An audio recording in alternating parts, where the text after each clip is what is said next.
6 o'clock Eastern time, so... Actually, 6:01. Perfect. Better time to start. All right, let's do this. Hello, everybody. My name is Nicholas Heaney, a.k.a. Irish Husky. I am joined once again by my good friends Wesley and Carrick, as well as plenty of new voices. So you two introduce yourselves, and then we'll go down the list and introduce everybody who's involved.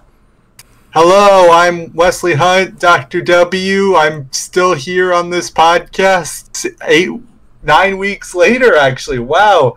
I think we made it to the second round. That's great. And I'm Carrick, Raccoon Bro Nabnet, and you're not.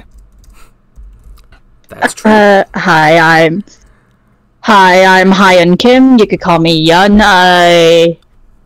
I draw and I shit on Disney movies for fun. You're gonna have a field day here. Wonderful past. Yay! Oh. I don't know the order now. Okay. There are more people joining? I guess I'll introduce myself. I am Galaxy Video Max. I was on here one time and I think I got destroyed, so now I'm here. It's my first time. Good to have. Yeah, and I'm... That's all. Sorry. And I'm Ducko. Max works with me on Galaxy Video. We do videos over there as well, and we also talk about movies sometimes, so... There's some good back and forth banter last episode, too. Yeah... Maybe you can make highlights of what was left. I'll recreate it. This podcast is sponsored by Galaxy Grudge Match. Oh, there we go. Ribbit, introduce yourself, Ribbit. Yay, monetary gain! Hello, I am Ribbit Theatre. My friends just call me Ribbit. I make a lot of anime content along with the Versus show. Yeah, that's about it, though. Yeah. Still a fan of Disney. We're all fans of Disney. Yeah, Disney's wicked. So, Quite the diverse selection we have here. Yeah. Anyone Keen, else still need to introduce Keen themselves? still needs to introduce... Yeah, Keen. Hi, I'm Keen. I make thumbnails for things. Well, that settles it. All yeah, right, fantastic thumbnail artist. Yeah, and we might have more people joining in soon. We could use the thumbnail Or artist. hopefully sooner rather than later. Yeah. Yeah, so last time, halfway through, Ducko showed up. Oh, yeah. Not that anyone watching this knows that, and that leads me into the first order of business. So before we get started, I just want to apologize for the lack of a Week 8 podcast.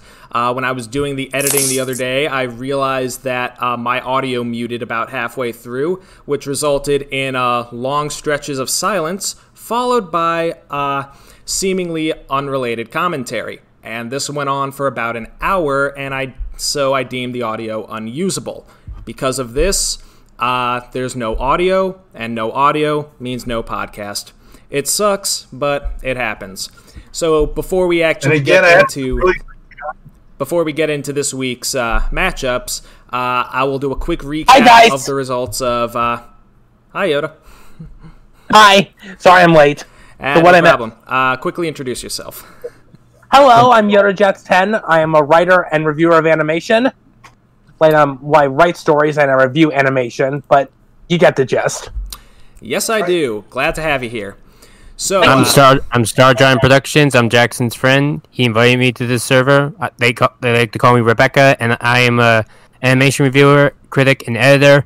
I edit for Mr. Enter, and I also have my own YouTube channel doing animation reviews, and I currently have over 60,000 subscribers. Impressive. Thanks. All right, so as I was saying, because the Week 8 audio was destroyed, we'll start this week with going over the numbers from Week 8. So, just as a quick recap, the first matchup was Hercules versus Frozen 2. Hercules had an overwhelming victory, beating out Frozen 2 13 votes to 0. Hercules! I was expecting at least one vote for Frozen 2, considering how it's the highest grossing movie on here. I started feeling bad. No, that's because... I don't even dislike that movie. Frozen 2. No, the reason Frozen 2 what's so successful is because brainless parents and mindless children. And Frozen 1 having a little boost. And China. Sure. Yeah. Doesn't seem like it's gonna have much of a cultural impact like the first one had. It's the James Cameron's Avatar of Disney's animation in that regard. Right.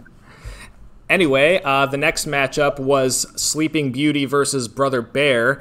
Those of us who were in the call spoke very fondly of Brother Bear, but unfortunately it ended up losing out 7-4. Dang.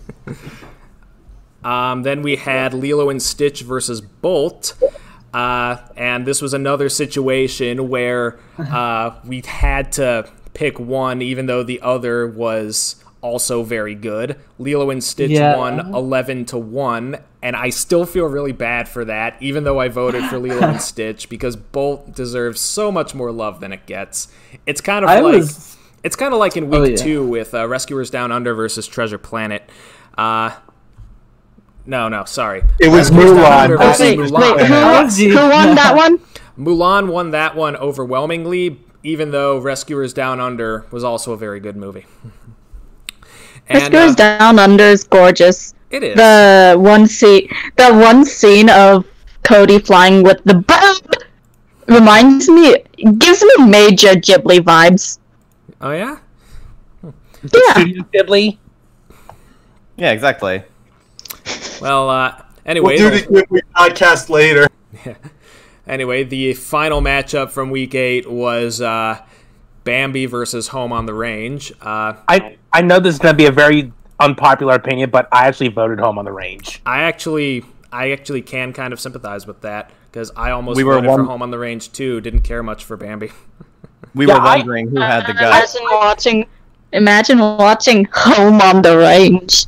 I like Bambi fine. It's just that I just thought Home on the Range was kind of like a more fun experience. Yeah, I good copped for Bambi because I might be more of a traditionalist than a lot of you. I just feel sort of a connection to the older Disney movies, I guess. That's fair. Virgin Home on the Range versus Chad Bambi 2. Yeah. And this is the one that I'm most sad about, the audio getting destroyed, because we had so much fun talking about the mood whiplash of Bambi's mom dying, and then immediately going to that springtime song. La la la la. La la la, your mom's dead. Gaelic does bring song. Disney, traumatizing your kids since 1941. Yeah. No problem. 37 with one of the films we'll get to. True. Yeah. Well, anyway. Wait, haven't they been traumatizing them since like 1937? Yeah. Snow White. Disney loves traumatizing children, but what else is new? Anyway, let's actually get on to round 2, because we're finally done with the first round. And now round 2. I just want to say I am so glad that the first round was as successful as it has been, because I was worried this might end up being a complete bust, but it looks like Mouse Madness is only getting more popular with time, and I just want to thank you guys so much for being a part of it. It's incredible. Aw, you're welcome, Nick. What can we say except you're welcome? Glad to be a part 2. Speaking of, later on. Well, anyway, we have finally entered round 2. The winners of the first round, as well as a few buys. So let's quickly do a recap of the films that we will be talking about. And actually, we won't be talking about them in the sense that we've been talking about them before. Because for round 1, we basically gave our opinions on each of the movies before going to the results of the voting. But there are no results of the voting yet, because we're going to release those. We're going to release the polls after this podcast is recorded.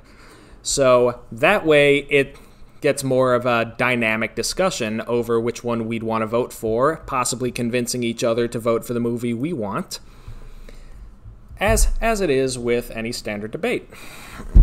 Right. Although turnout's already pretty big since you posted them here in the chat. I know. So anyway, a quick rundown of the movies before we get into the matchups. We had our 1 seed, Beauty and the Beast, which made it to round 2 because it was a 1 seed and therefore received a bye. The number 1 overall seed, in fact. Yeah, fitting that the only Best Picture nominee got the overall number 1 seed. Right.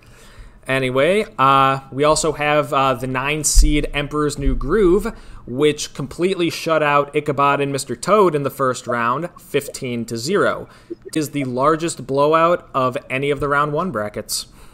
A feat which I don't think is going to be matched because we have so many good ones in the second round alone. Exactly. That's the beauty of the first round. As I've said, we're weeding out the obvious losers. All right. We don't know how to weed them out. You beat me to it. All right. I win. So next we have the 5 seed Big Hero 6, which also won on a shutout against Fun and Fancy Free. The first of these Disney movies that I flat out did not like, and I am so glad got eliminated. Because I really like Fun and Fancy Free. Yeah, Me too. I did not. I thought it was... I have never heard of that movie. Well, there you go. It's the one with the Jack and the Beanstalk retelling. It's Mickey and the Beanstalk. And it also has Willie the story designed his about best character. Yeah, also I one know. that talks about how cool it is that bear couples hit each other. Oh my goodness. Well, you gotta say it with a slap. Yeah. Anyway, then we've got our 4 seed Moana, which almost shut out Oliver and Company, but Oliver and Company did have a few supporters. I thought that movie was okay, but it's no surprise that Moana beat it out. All right, next we've got Wreck-It Ralph, the 6 seed, which beat out the 11 seed Melody Time, which is actually my favorite of the wartime package films. I think what made it work was it had a little bit more cohesion, it told a lot of the best stories, and it had an MC, so there was sort of the glue to hold it together. Yeah, much like Fantasia. Mm-hmm. Yeah. Like I even said in that podcast, it was like a mainstream friendly version of Fantasia. All right, then we've got The Little Mermaid, the 3 seed, which also won on a shutout against Saludos Amigos. Then I think Saludos Amigos is probably the shortest Disney film. It is definitely 42 minutes. Barely a feature. Mm-hmm. Yeah, you know what's funny? Like you brought up Fantasia. The first Fantasia is said to be one of the longer Disney films, yet the second one is said to be one of the shortest. Yeah, actually, I did notice that. Yeah, I know Fantasia is the only one that exceeds the 2-hour mark. Yeah. It's like the 4th longest animated movie ever made or something. Something like that. Uh-huh. Anyway, we then have the 7 seed Mulan, which beat out The Rescuers Down Under. I'm still kind of sad about that, but the better movie did win out in the end. Yeah. That's just the way of bracketology. Indeed. Hey, BB. Hey, Ewan, we didn't even know you were gone. That's it. I'm late. Oh. Okay. Let's see. We have 1, 2, 3, 4, 5, 6, 7, 8, 9, 10, 11. Wow, 12 people to go around. This is gonna be fun. Did someone just join in? Yes. Hey. All right, introduce yourself. Hi, my name is Anime Geek. I don't know what else to say, unless you want me to say more about myself.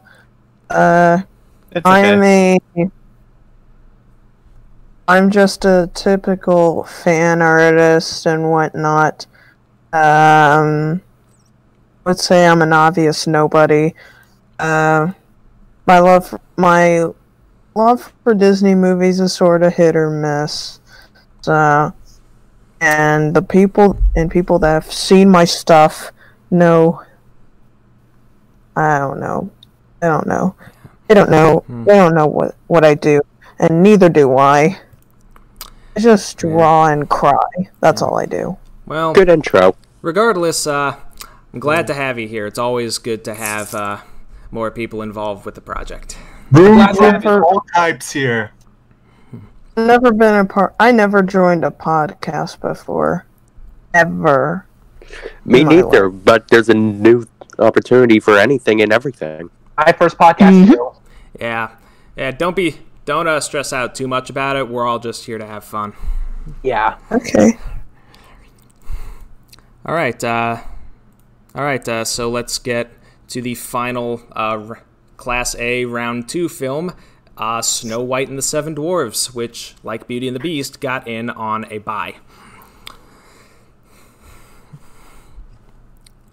All right. Yep. So Seems yeah, fitting. that is our roster for this. That is our roster for Class A. Now I think it's time to actually get on to the discussion. So let's begin with the first Round 2 matchup, Beauty and the Beast versus The Emperor's New Groove. So what order should it be? I think should be hierarchy go up the chat. How about alphabetical order? Oh, shoot. That's even worse because I have an A in my name. It's Change your name. order. Change your name. It means I have to go last. No, you goes last. No, I'm going. I was thinking of like our usernames and such. That's why I was Yeah. It's I'm going last. that totally helps. Yeah. So, well, I think I'm actually going to. Where is this video being posted to? Sorry. We have a channel. Channel. Yes. What channel? I don't know what channel it's supposed to do. It's just called Mouse Madness. Well, I've never seen any of the videos. I'm just new to this thing. Well, that's fine. So you should be able to see some of their videos. Yeah. Wait a minute, can someone link it in the chat? Subscribers. I'll link one of the podcasts for you. And in the meantime, I think we'll start the discussion with someone who's been here from the very beginning. So, Wesley, why don't you take the floor? All right, this was kind of a tough one because these are two of among my favorite Disney movies, and they're probably among the best at what they do. They reinvented the formula and changed the way we look at Disney movies. It was really interesting to see the juxtapositions here, and one relies on comedy, one relies on drama. Emperor's New Groove is a fun film. It's got such great characters, such great cast chemistry, but in the end, I kind of lean towards Beauty and the Beast more. Call it nostalgia bias, but I felt like it had some ideas, some good animation, and was the one to legitimize animation for the 90s and break out the Disney Renaissance. There was a rough cut at Tribeca that got them to knock the house down. That was pretty nice, and I still just feel so moved and so enamored with all the craftsmanship that goes into it. It's such a beautiful film.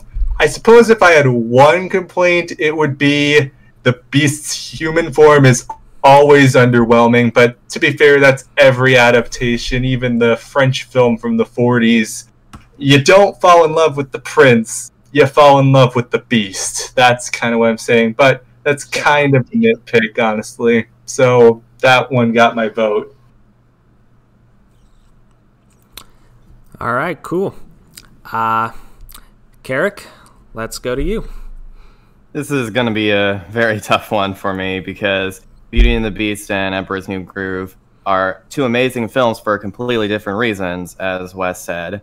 Emperor's New Groove, I feel, is like the SpongeBob SquarePants of Disney films because it's from around the same era, it's got absurdist humor, and it's been memed to death like as recent years because we love it so much and because there's so many memeable and quotable moments from it. And the main characters and the casting is all around just completely perfect, and the style and like tone of this film is something that I always get behind. Like, this is a film that I could watch on repeat because it doesn't get old. And Beauty and the Beast is a fantastic film. It's probably objectively the best Disney movie, and I see why. But I don't know, just something about my sense of humor and my personal taste, it makes me lean more towards Emperor's New Groove because of that. And also, I do have one little nitpicky thing about Beauty and the Beast, that in a previous podcast I said one of my childhood favorite films is Shrek.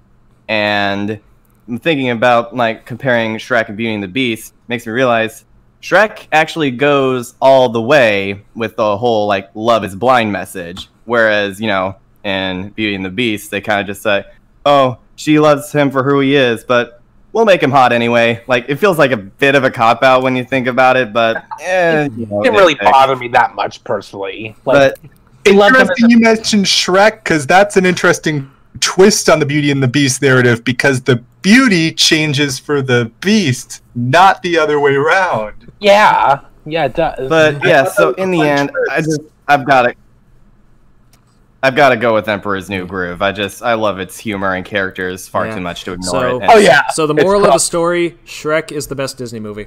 Glad we can all agree. Yes. Shrek is the best Disney movie not made by Disney. It's the best movie. And it's a fight film. All right.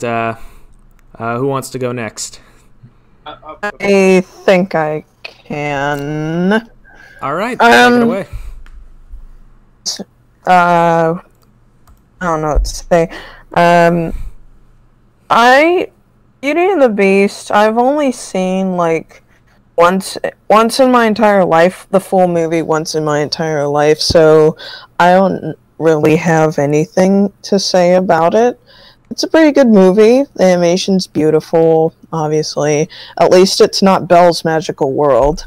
The Emperor's New Groove, I love that movie so much. It's one of my favorite Disney films, and I've watched it hundreds of times, and me and my brother love that movie so much.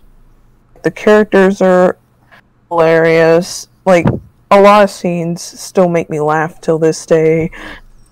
Memes and whatnot. So, I don't want to feel like the odd one for saying that, but Emperor's New Groove is a movie that I remember more than Beauty and the Beast. I'm sorry. But regardless, I like The Emperor's New Groove more because it stays more with me than Beauty and the Beast. I'm sorry. Hey, don't worry, man. You're clearly not alone here. Got it? Yes, I think. Yeah. All right. Who's next? Ducko, I believe. Oh yeah, Ducko could. I mean, yeah. Alright, I'll say something about both of these. I feel like there is a surprising similarity in that they're both about a vain prince being turned into an animal humanoid thing to learn a lesson, pretty much. But besides that, I think it's sort of comparing apples and oranges. They're both good films that are good at what they do, like people have been saying. I don't know if I voted because I couldn't decide immediately, but there are many aspects. Both I like that Gaston is sort of like a subversion of like he looks like a typical like hero would in like a bunch of the other films maybe, but I like a lot of other aspects. But I feel like if it comes down to like what I would enjoy watching more most of the time, it would be Emperor's New Groove. I like the characters. I like the comedy of it. I like Cusco's arc from being like the over the top selfish guy to being more nice. I like the villains in it. Then again, like I said, I also like the villain in Beauty and the Beast, but I give this edge slightly towards Emperor's New Groove. I also like the stylization of it in comparison to some other Disney movies. So there you go. Yeah, it was an interesting comparison between the two where, you have a character changing into an animal to learn a lesson. I never really thought about that. All right, Galaxy? I absolutely agree that Gaston is one of the best Disney villains. Yeah, okay, so I think I agree with a lot of what people are saying about Emperor's New Groove. I really like both movies. Beauty and the Beast is probably better looking. It's definitely a better looking movie to me. But again, like everyone else, Emperor's New Groove just makes me laugh. I can't not choose it over Beauty and the Beast because Beauty and the Beast has funny moments, but it's like mostly very serious, and I just like watching comedies more. And like Yzma and Krunk are the funniest villains to me. I think they're probably, aside from Jafar, my favorite villains. But like Gaston's good too, and I definitely like his song. That was really good. Are there any songs in Emperor's New Groove? I don't think it was originally the theme song guy. Yeah, like it was originally a musical. Ding wrote a few songs, but I think only one, maybe two, ended up in the final product. Cusco has a theme song guy. I think Yzma got her song in the TV show. Did she get Snuff Out the Light in the show? That's right. It was written by Sting. Hear myself. Oh, it's fine. Beauty and the Beast is fine. I can't talk when I hear my other self. Yoda Jax, I think you might try to mute. Huh? Okay. Yoda Jax, you need to mute. No, I still hear myself. It's okay. I think it's Yojax. Yoda Jax, you have to mute your microphone. Yeah, okay, there you go. Okay. But yeah, I would probably give it to Emperor's New Groove just out of like being a movie I'd prefer to watch. It's too funny for me. I like Beauty and the Beast, but I guess I prioritize comedy above some other things. If a movie can make me laugh, then I would like to watch that more often. Yeah, it looks like we've got a pretty common theme going on here. Yeah. I have always said that making somebody laugh is one of the hardest jobs in the world, which is why I always applaud good comedies. Indeed. All right, Keen, you got anything to say? Yeah, I'm of the differing opinion out of mostly everyone here. Well, I believe that Emperor's New Groove is definitely a funnier movie. I prefer Beauty and the Beast because overall I think I prefer musicals to comedies. And I love the music in Beauty and the Beast. That's all I can really say about it. I do think that most of the characters are like equally the same in both movies, but the music part in Beauty and the Beast is what I gave my vote for. Fair enough. Ribbit? The Emperor's New Groove is actually a pretty recent movie for me. I really like how funny it is. I love the villains. The villains are the highlight to me. And John Goodman is always a win. I love John Goodman. But the Beauty and the Beast is always like it's a very solid movie to me. The Emperor's New Groove has like some things that kind of prevent me from going back to it very often. Beauty and the Beast is like a very well-rounded product. It can make me laugh. It can make me feel for the characters. The Emperor's New Groove has it does its one job well, but I think Beauty and the Beast does all of its jobs so well that I do have to slightly side with it over the Emperor's New Groove. It's such an important movie. The expression work on the imprisoned people is really good. I love the Beast's design. And I kind of find Kuzco a little annoying. I guess that's kind of the point. You're kind of supposed to, but I find Belle to be a more endearing protagonist. The only issue with Beauty and the Beast is that it is outdone by its more recent live-action movie, but that's just how this is. Yeah, Did you? I wasn't listening. Did you just say that the live-action version outdid the original? By a landslide, really. That's the better one. It's the new and improved Beauty and the Beast. That's technology It's improved. the new and Beauty and the Beast. Much better. Oh god. Try out a new and improved product with every use of auto-tune and also just like an absolutely like the Beast design in the original was really great. Like it was menacing, but then at a point you felt like you could just like pat the guy on his back, tell him that he's doing a good job. You can't do that with the live action version. It's very hard to get that kind of design down, because usually a design is like tweened to fit a specific emotion. However, the Beast is able to pull off both emotions depending on his expression work, the lighting, stuff like that, which is impressive. I really like the Beast design. It's a also something to say about the new one is they just nitpick the old one. They just look at the old one and say, oh, plot hole here, let's fix that. By doing that, they create a whole bunch of new ones, like how they all die at the end, or... I've always said that the one thing that Beauty and the Beast was missing was a gay LeFou. We need to get a gay LeFou. I hate that. I hate that so much. Openly gay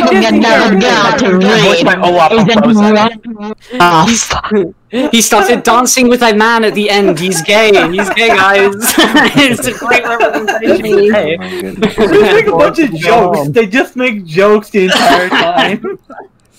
Yeah, I side with Beauty and the Beast, but I understand that Representative Group is funnier. That's my opinion. All right. Wow, a bit of a tangent there, but that's the fun of these podcasts.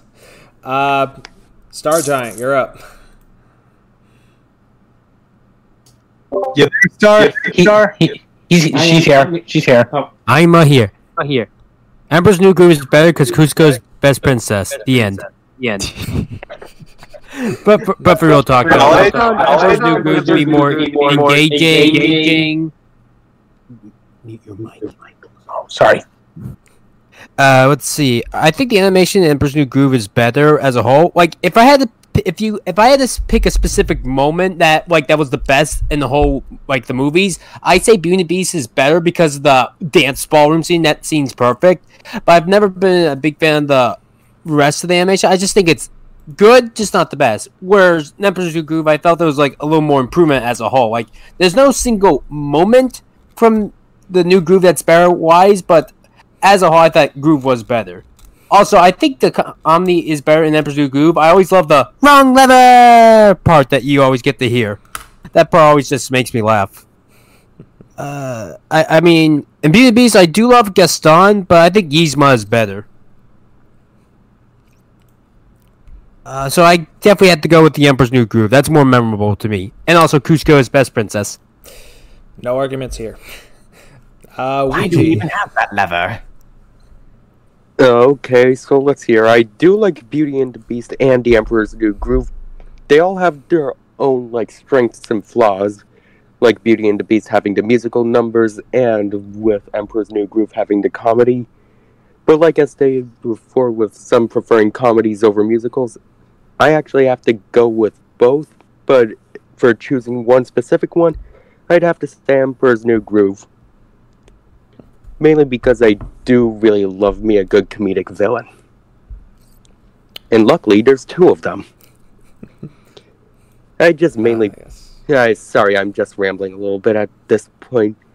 Long story short, I like Emperor's New Groove because I feel like Yzma and Kronk can be the Team Rocket of the Disney universe. The end. Perfect. Oh my gosh. Wait, do you have someone here who could do a Kronk impression? I can. I don't know if you'd really want that, would you? Right. The poisons. Chose to choose poison. Hater. Uh-oh. Ooh, lordy. Yeah, have you plugged in headsets? All right, everyone else mute now, because it is Yoda Jax's turn. Okay, this is a really hard one to choose because both The Emperor's New Groove and Beauty and the Beast are in my top 10 favorite Disney films. But if I really had to choose, I'd have to go with Beauty and the Beast. The Emperor's New Groove, I think, is a very, very funny movie. Like, it has great animation, it has great memorable characters, and 2 really funny villains. When you look at Beauty and the Beast, it was like a milestone for animation, like especially for the Disney Renaissance. Like, well, there are a couple films I like more in the Disney Renaissance. I won't give it away here, like yet. But like Beauty and the Beast, it was like it took Disney films in a direction I don't think they've ever been before. Even when they had Walt Disney aboard, because even Walt Disney tried to adapt Beauty and the Beast, but he couldn't because he had trouble. But then with the new people like Howard Ashman and Alan Menken, when they brought into work on Beauty and the Beast, they really took it to a new level with the characters like Belle. Belle, I think, is the best Disney princess, and Gaston is a great villain, both threatening and funny at the same time. And they really did a good job with the Beast as a main character. Like, I love how he's actually kind of like an animalistic kind of like beast, instead of just like a guy with like a beast head.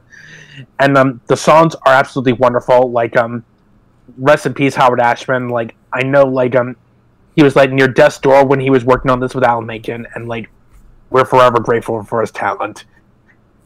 And like Beauty and the Beast, like the ballroom dance, is my favorite Disney song of all time, especially with the scene where the Beast has to let Belle leave the castle. That's like my favorite scene in animation history. So like a bit of a tough call, but like I'm gonna have to go with Beauty and the Beast. That's my vote.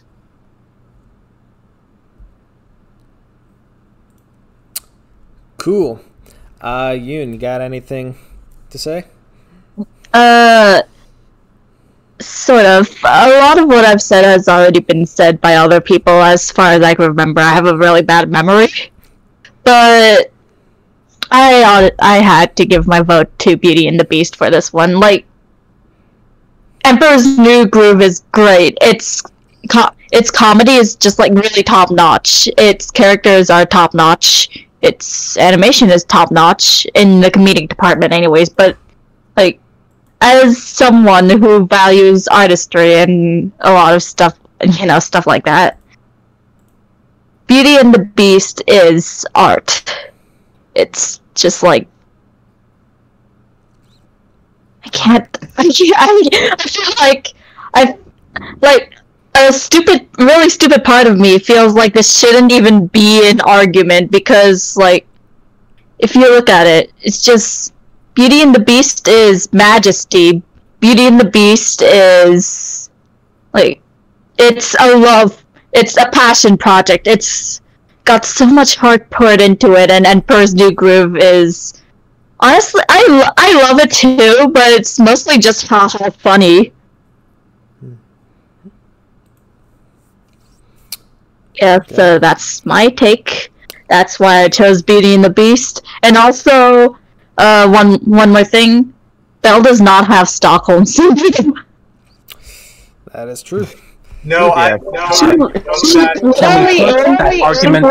in the castle for like 3 hours. She leaves, and then she comes back of her own free will because the Beast got injured, and that's where their relationship starts. It's not because she's being chained up as hot.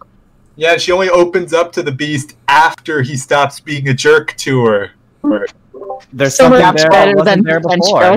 girl. He gives her like flowers, chocolates, and promises he don't intend to keep. My favorite line in the movie from Codsworth. Yeah. All right, so it looks like we've got a pretty even split amongst us.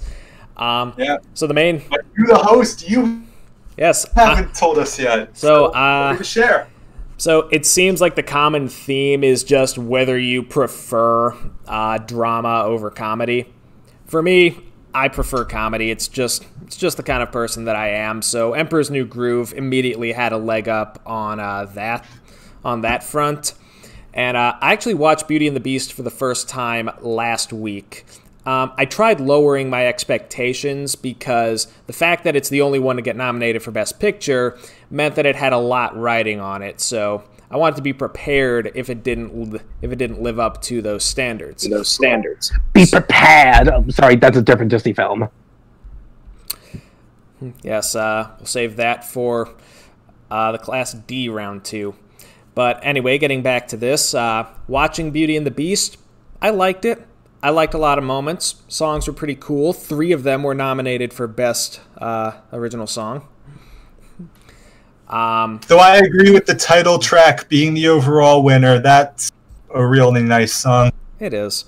But I do have to give it to Emperor's New Groove just because I was laughing the whole way through. I love the framing. I love the style. Kuzco's funny. Yzma and Kronk are gut-bustingly hilarious. It's an absolute meme machine. And yeah, I can't really think of anything else to say that hasn't already been said. Emperor's New Groove is hilarious. Beauty and the Beat is artful. And in the end, I just prefer strong comedy. All right, so yeah, nice even split here. I love that. That's fair. If this sample size is anything to go by, it should be a good matchup. Right. All right, let's move on to the next matchup. Big Hero 6 versus Moana. I think this time we'll start at the bottom alphabetically. So, Yoon, take it away.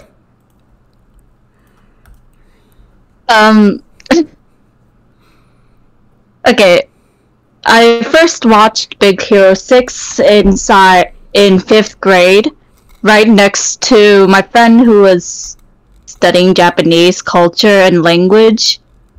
And the first thing she said when the movie finished was, "They're trying so hard to be weebs." So, like, I kind of appreciate Big Hero 6. It's a good movie. It talks over grief a lot, and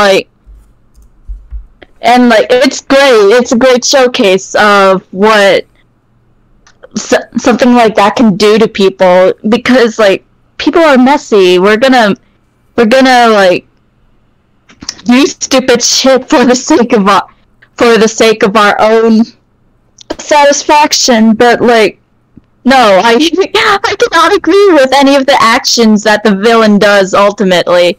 I don't think anybody in their right mind can, and yeah. In contrast, though, Moana's just like, it's again art. I'm really biased because I love all of the movies Ron John has put out, but it's gorgeous. The water's great, and, like, I remember after Moana came out, I just went on YouTube, watched a lot of videos about how it was made.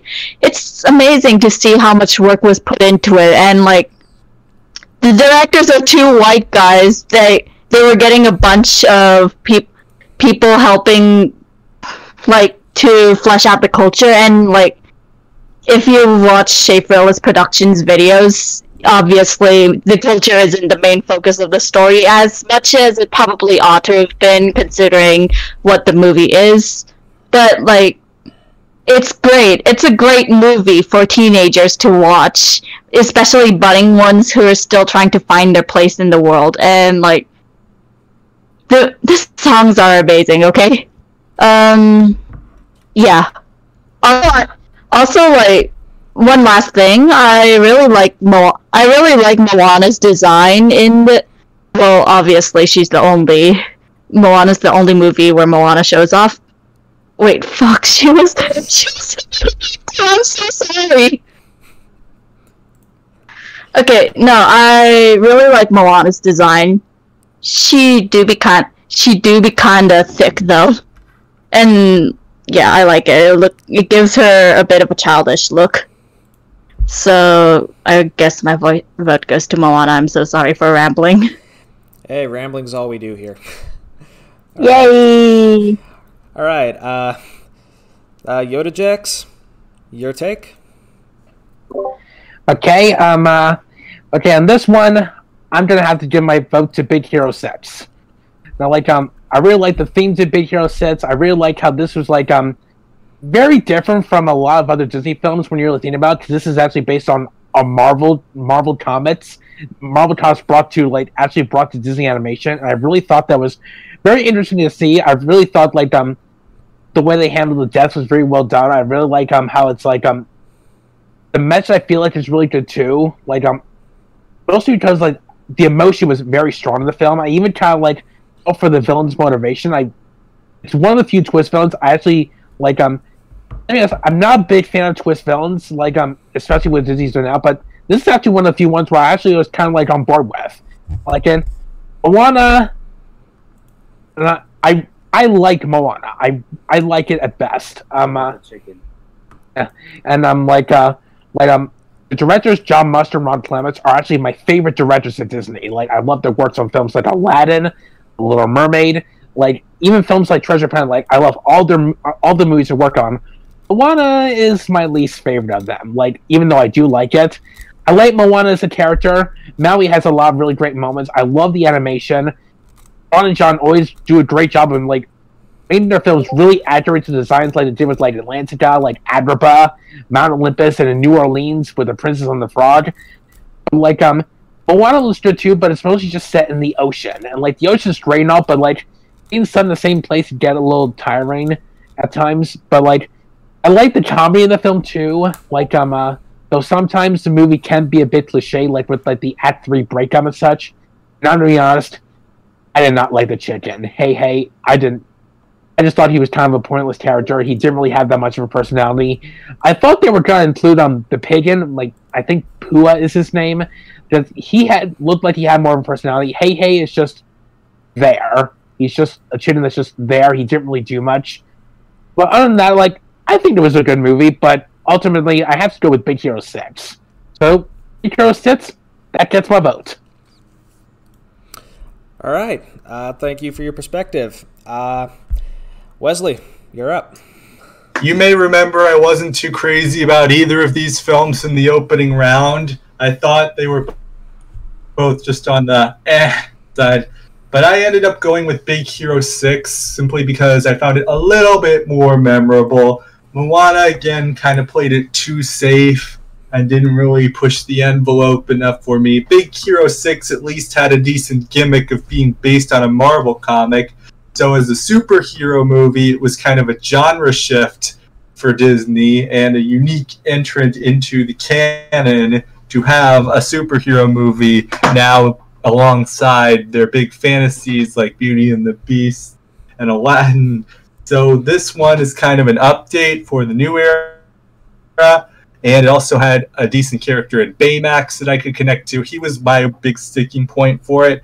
I would still remember Baymax over most of the rest of the characters in Moana. So I voted begrudgingly. Yeah.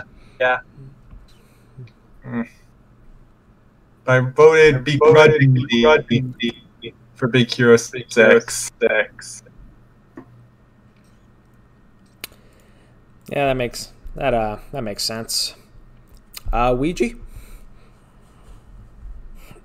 Ooh, this is a good one. Oh man, I'm so indecisive. Like, I'm all for a good superhero flick, but also just Moana just gives me some good feels with my boyfriend.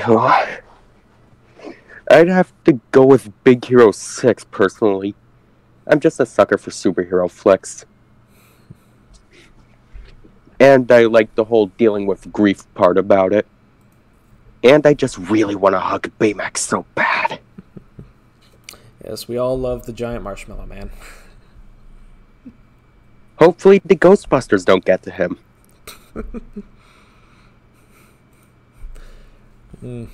Imagine. Yeah, go ahead. Big Hero 6 I like more than Moana, only because when I first saw Big Hero 6, I was one of the only 4 people in that theater. Like, I went with 3 of my friends, and from high school at the time. I was, 17? A lot of time. Wait, what year, what month did Big Hero 6 air? November. Oh, then I was 18. Cool. It was the first movie I think I ever saw officially as an adult, for some reason. But I saw it there. Anywho, I do like the premise, I guess, and Baymax is fun, but that's all I really remember of the movie. Like, the heroes are just meh in my eyes. Like it's like no one cares about the movie except beyond Baymax, and I also don't care for T.J. Miller. I just don't. I also don't like the twist film. It's like, oh, he never died all along. It's for this. That was his mistake. That's like the only line I actually remember him. I'm not even joking. And that was his. Anywho, that was his mistake. But that's like the only thing I care about. I mean, the powers are cool, but it kind of feels it's more like it's self-insert. It's like we were like, coincidentally enough, in the theater there were 2 boys, 2 girls. Like that was what the 4 of us were. And I was thinking, let's just all be the heroes. I did like to be the fireman because that way Stanley would get to be my dad. And that's it. Moana is one of the most boring cliche things I've ever seen. It's just a generic Disney movie that I've seen every Disney movie done. Like Oceans, I've seen better with Finding Nemo because they at least explore the beauty of the ocean, while Moana is just the same road trip film on top of the ocean, which was not that interesting. And you only care about Tamatoa because of the Chef Rose. I guarantee you, if Chef Rose wasn't as amazing as he was, you would not care about Tamatoa. And fuck the chicken. He's one of the most annoying Disney characters I have ever seen, if not the most. Like, what was his purpose? Why does he have no dialogue? Why is he an annoying comic relief? Why couldn't the pig be a better comic relief? I don't like comic reliefs, but the pig had more of a personality. Crap. What's the main guy's name of Maui? I do like the Dwayne Johnson guy character. I thought he was fun. I liked it whenever he says, "You're welcome." Thank you. I like Kim, but I don't remember much else in the movie. Like, they go on a road trip. They save shit. It's like a watered down watered down, get it? Because they're in the water. Watered down version of Lilo and Stitch. And that's all I can think of. Oh, and there's some sort of a Lance ripoff because of gods. I'm not a big fan of Moana, so my vote is definitely Big Hero 6. Yeah, it didn't seem like you had super strongly positive opinions on either one. I really don't care about them. Like, I'm doing a movie list, coincidentally enough, on the top 10 best anime movies of the 2010s, and neither one's going on there. That's fair. All right, Ribbit, what do you have to say? Okay, so I only saw Moana once, and I have very vivid memories of it. But what I do remember was that it was absolutely gorgeous. I love how the water looked. I love how the creatures looked. Maui was really funny. I loved the music. It was a very artistic movie. Big Hero 6 is very middle of the ground for me. Big Hero 6 does nothing that I don't think I've seen done better in other, specifically Marvel movies. Marvel movies cover a lot of Big Hero 6's ground. The only saving grace it has is Baymax. Baymax is he's cute, he's great. He's a great, like, side, I guess, comic relief, if you want to call him that character. But overall, I don't really think it's a competition. Moana is a significantly more well-made movie, in my opinion. Big Hero 6 has a really cool art style, and I love the environment they create, where it's like a combination of Tokyo and San Francisco.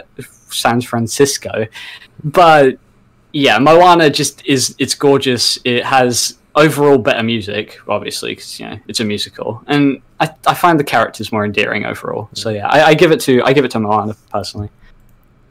Awesome. And Carrick?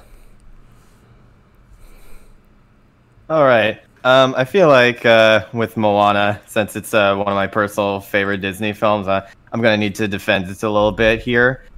Moana, as we all know, it's a gorgeous movie. I mean, it's set entirely on the ocean, yes, but there are other things in there too. I mean, you've got the main villain, air quotes, so to speak, that has one of the best designed monsters Disney's ever made. You've got the various locales they go to, like the underground cavern full of monsters, and even Moana's village itself is a very well realized place. Like, I gotta say, I'm proud of Disney. They're 2 for 2 when it comes to representing Polynesian culture. So good on Disney. And Moana, she's a great character, and because we actually get to see a princess character do princess duties. We see her becoming a leader and interacting with the crowd. That's something we see very rarely in these Disney movies, which is kind of shocking when you think about it. And Maui, he's probably one of the best, duo characters in Disney history. And it's another 2 for 2 deal with Disney being able to have a duo film between a guy and a girl, and they don't end up together at the end. That's a nice, change of pace. Hey, I'm gonna defend Hey Hey right now because here's the thing. As we all know, there's the big cliche of animated movies having the cute animal like comic relief side character, and for the whole movie they've been setting up the pig as going to be the main comic relief animal character because they're cute and marketable. But Hey Hey, even though it seems like he doesn't have much of a purpose in the story, he's basically a subversion of that trope. He's ugly. He's annoying. You don't know why he's there. No one would want to buy a plushie of him, and that's what makes his presence in the film so funny to me because of how much he completely turns that trope on its head. And Tamatoa, come on. He's probably one of, even though he's only there for a few minutes, he's still really quotable. Like that one line where Moana's like, "Don't, it's my grandma's." And then he's like, "I ate my grandma, and it took a week because she was absolutely humongous." Jermaine Clement's a really talented guy. So that is why I like Moana so much. As for Big Hero 6, I'm going to have to go with you guys on that. Baymax is the most interesting character. Everyone else is just kind of there, and I don't remember anyone's names. Like, having cool powers doesn't make you an interesting character. It's kind of like with Age of Ultron, when they were asking Quicksilver's actor, "Could you please describe your character of Quicksilver?" And his answer was, "Well, he's really fast." And that was all he said. A power is not a personality. And, my gosh, that twist villain is so... It's beautiful for all the wrong reasons. That was his mistake. That was his mistake. This villain was a mistake, and I probably shouldn't be too hard on Big Hero 6. It's fine, but it's basically a watered down version of How to Train Your Dragon for me. So my vote easily goes to Moana without question. All right, Keen, what do you have to say? Yeah, I agree with a lot of points about Baymax. He's the best part of the film. The twist villain is definitely a villain because he's a very angry murderer man. Yeah, that's all I can really say about Big Hero 6. Moana is definitely the better movie out of the two for me. I love the characters in it, the songs. It looks really good. I like the villains. The Captain of the Kakamura, really good, and Tamatoa had enough been said about him already. Yeah, that's all I can really say about the films. Moana's the better one for me. All right. Galaxy, you're up. Alright, so I remember I liked Big Hero 6 quite a bit more before, for a bit when I was younger, but then not too younger, but a couple years. But I've sort of watched it again and I wasn't as into it.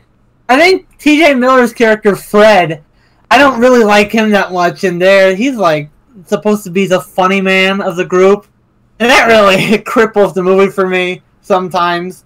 I do like Baymax like everyone else, but I don't know. The movie, it's alright. I like the part. I think they do really well of handling Hero's brother, his death. That was handled really well. But I think in comparison to Moana, I think Maui is actually genuinely funny. The Rock is really good there. Fred is not that funny. I think so it's got the humor for me, which I guess I established last time matters a lot to me if it's funny. But also Moana's just a lot more. I guess it's beautiful. It looks really good. And I just, people mentioned Tamatoa. I really like his song. I like most of the songs in the movie. Maui's definitely my favorite part of it, though. I really like Maui. His personality is great. I would give it to Moana, probably. Yeah. All right, nice. And Ducko, your turn. All right. Big Hero 6 and Moana.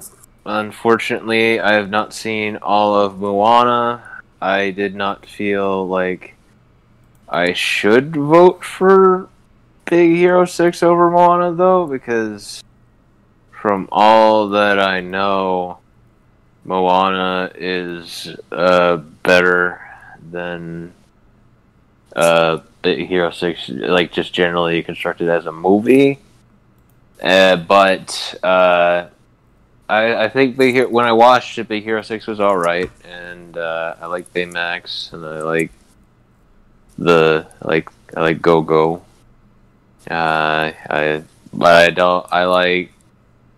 But what was it? I don't know if it was like, it wasn't an especially groundbreaking movie necessarily. I'm not sure I would say Moana is either from what I've seen, but it feels like it goes off a bit in its own direction. Whereas you could argue possibly that Big Hero 6 is overshadowed by The Incredibles, maybe. I'm putting a jury out on this one. I feel like in order to complete this, I'll have to go back and watch Moana.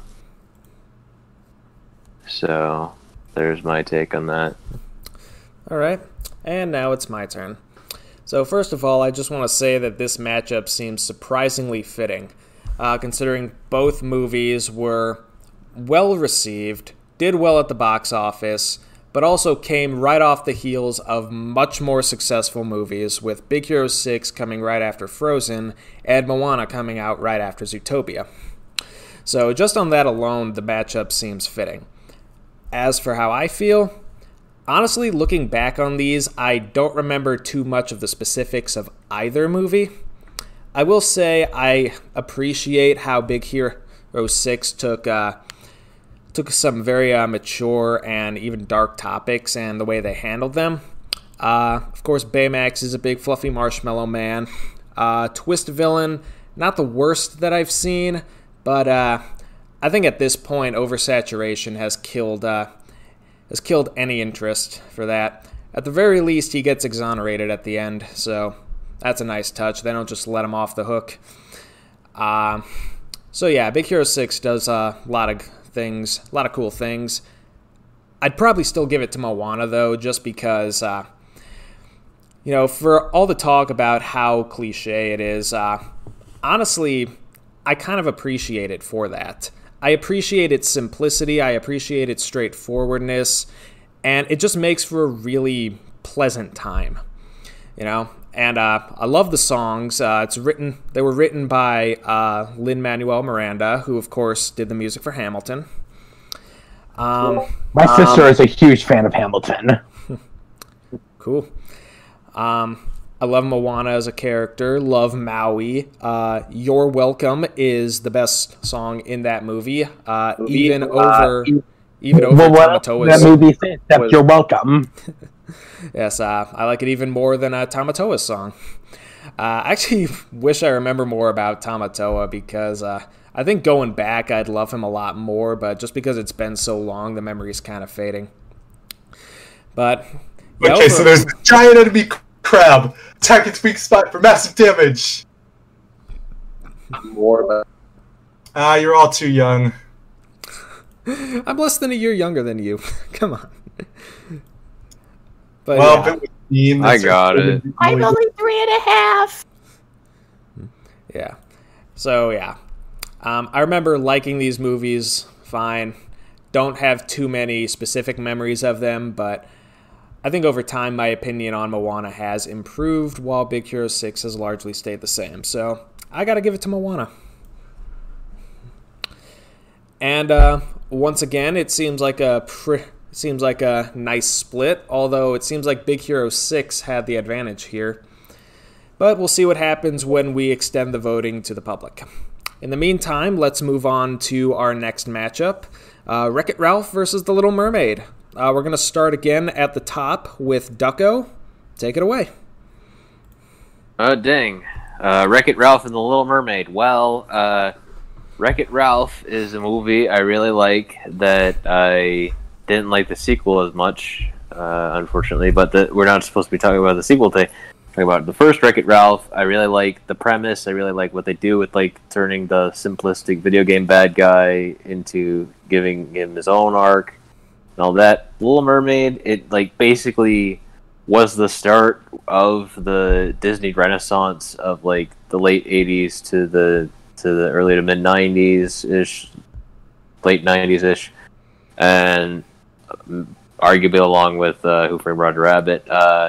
Little Mermaid, I have slight issues with it, but it's a very, very well animated, well acted, well sung film. I think Ariel has sort of like teenage problems, which can make her possibly not as endearing as, say, Ralph, but they're also kind of understandable as sort of like an exaggeration. And both have pretty good villains, but I guess I would say Ursula has the more recognizability in the general public. But in terms of what I prefer overall, I sort of lean towards Wreck-It Ralph here. Yeah. Yeah, it seemed like you were kind of on the fence there, but all right. Galaxy? Okay. I really love both of these movies. I remember as a kid, I think my favorite one really was Little Mermaid, and I saw that like a lot as a kid. But Wreck-It Ralph is also it's really hard because both of these movies are really good. I think Ralph's character, like his whole thing, like his journey, like to be more respected because he's actually a pretty nice guy instead of being a bad guy. I think that is more impelling to me than Ariel's journey. I think Turbo is a bit of a more fun of a villain to me than Ursula, but Ursula's still really good. Maybe it's just the voice of Turbo, maybe his reveal. I really like that. A lot of the comedy again works really well in Wreck-It Ralph. I think, but there's like the funniest scene in Little Mermaid. As when Sebastian almost gets murdered by that chef, and like beforehand he sees a bunch of dead fish all over the place. It's pretty morbid for a Disney movie. It's gotten pretty dark before. I like Vanellope von Schweetz pretty well. I don't know what is the equivalent of that in The Little Mermaid. I guess Flounder. Flounder is fine. He exists. There's also Scuttle, the seagull. And Scuttle. Oh yeah. I forgot about. Oh god. Me. Scuttle's pretty good. I like the music in Little Mermaid. There's no musical numbers in Wreck-It Ralph, but again, like Emperor's New Groove, that doesn't decide it for me. It's really hard to choose, but I think I'll side with Wreck-It Ralph slightly. I just like it more. I don't know if I can really articulate it. It's all right. So 2 votes for Wreck-It Ralph. Let's see if Keen will keep that streak going or break it. Yeah, I'm gonna vote for Wreck-It Ralph, like Max and Ducko, because it's kind of like Beauty and the Beast and Emperor's New Groove again, but this time I'm voting for the funnier movie. I like Ralph more as a protagonist than Ariel. It's funny because Ariel lives underwater and is the thirstiest princess. Vanellope is a better character than most of the comic book in Little Mermaid. Little Mermaid looks better in my opinion, but I think all the jokes and stuff in Wreck-It Ralph just appeal to me more. So the whole video game aspect of it is one of my favourite parts about it. So yeah, I'd go with Wreck-It Ralph for this. All right, keeping the streak alive. Raccoon Bro? Man, this is really hard. Little Mermaid, I feel bad for that movie because it gets there's so many. It's a beloved movie, but there are just so many people who will dog on it like it's a blight on humanity, with completely missing the point. Like when during the parts where people say, "Oh, she fell in love with this guy like immediately, and she's willing to like give up her entire life," like that's terrible character motivation. But did people even watch that movie? It's been set up like throughout the film that she wants to be a part of the land. Like it's something that really fascinates her, and it's not just because of a guy. There are plenty of other things. Like she literally has that entire collection full of, you know, thingamabobs and whatnot. And its curiosity and the wanting to achieve a goal, like that kind of thing is inspiring. And I totally get having issues when it comes to being a little teen angsty. But here's the thing for me. I still like Wreck-It Ralph better. I'm a gamer. Let's face it. It's a bit of a crazy thing for me to admit, but I'm coming out to you all now. I am an avid gamer, and gasp. I know it's quite the bombshell. And Wreck-It Ralph is one of the first movies that I've ever seen to really get the culture. It nails the idea of what if characters inside an arcade were real, and it gets all that lingo correct. Like, it understands what kind of things work. Like, I love the idea that there's a camera constantly following all the people in the first-person shooter game because it gives the player a way of looking into the world. I like how Vanellope became the most popular character because she was glitchy. And most games, like racing games or fighting games, they'll have that one character who's super overpowered that everyone likes to play as, like Toad in Mario Kart 64 or Meta Knight in Super Smash Bros. Brawl. But even beyond the gaming culture, Ralph has probably one of the most beautiful and heartbreaking, emotional character journeys that gets completely destroyed and thrown out the window in the sequel. But we talked about that movie before. I don't want to, tread over that ground again. The scene where he's sacrificing himself and saying the villain mantra, it gives me chills every time. And his relationship with Vanellope cements that too. And the side characters are great, like Fix-It Felix and what's Jane Lynch's character's name? I forgot. Sergeant Calhoun. Yes, Calhoun. I really like her too. She and Felix have a really fun side plot. And King Candy, I will posit, is exactly what a twist villain should be, because he is an avid threat throughout the film, and you already get to know his character. And he was also the first character voiced by Alan Tudyk. Right, exactly. And then you start to set up throughout the film the idea of going turbo and what Ralph could become, and then finding out that King Candy was Turbo the entire time. And they'd been hinting about that too, because you never see King Candy on the box art, and he and Turbo have the same voice actor, Alan Tudyk, who's brilliant. And then his final transformation is a really cool design, and that's why I think King Candy is the benchmark for what a good twist villain. And yeah, I think that's pretty much said what I need to. Wreck-It Ralph has my vote. Although I will say Sebastian is probably one of the best side Disney characters. He's a delight. Oh yeah. So feels like a very biased vote, but that's the entire point. I've got my biases. We all have our biases, and I have no shame in exposing those biases. But that shall come later. Ribbit, what do you have to say? Okay, so I have a history. With both these movies. The Little Mermaid. I grew up in a house with 3 sisters, so we'd always sing those songs together. So I have a lot of memories with that movie. I love Sebastian. Definitely my favorite character in the movie. He's a great character. His voice is great as well. Really memorable. Under the Sea is my favorite song in the movie. It's a beautiful movie as well. Interesting trivia, by the way. Mm-hmm. Like, the voice of Sebastian in The Little Mermaid was also Mufasa in the Lion King Broadway musical.